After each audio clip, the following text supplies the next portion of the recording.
Transformations, the final part. Transformations, if you have a function and the function is moving by a, it means it's moving up by a. Sometimes students are failing to understand what is this transformation doing. If I have x, y is equal to x squared. Y is equal to x squared is this.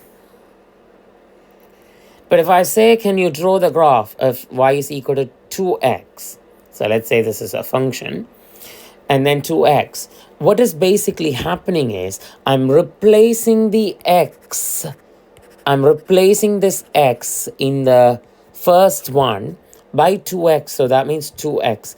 The whole thing squared. That's basically what I'm doing.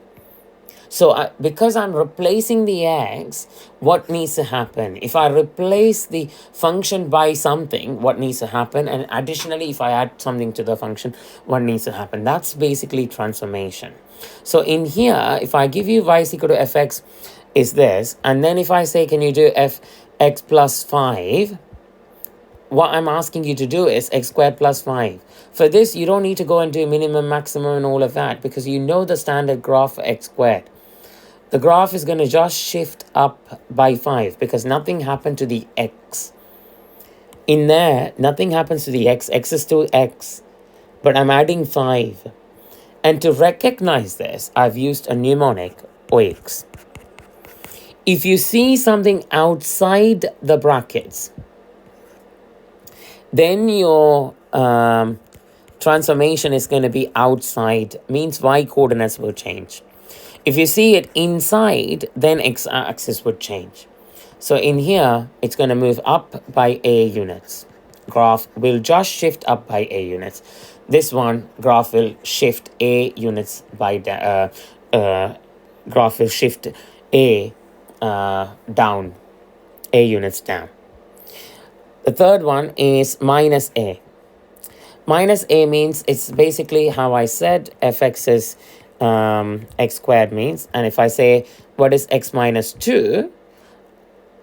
X minus 2 means x is replacing by x minus 2. So it's x minus 2, the whole thing squared. That graph would have shifted 2 to the right. And how do I know that? That minimum point is 2, 0. So if it's inside, it's always the opposite.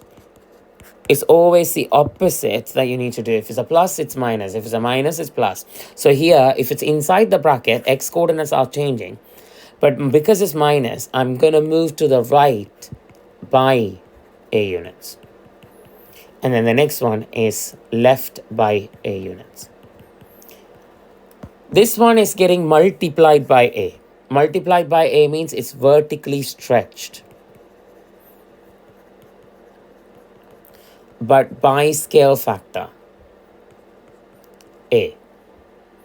But if you see it inside, then it's horizontally stretched because x coordinates are going to change.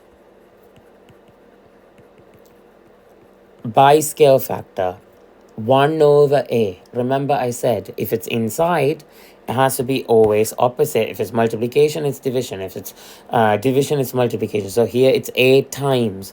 Therefore, it's a division. So it shrinks. The graph shrinks.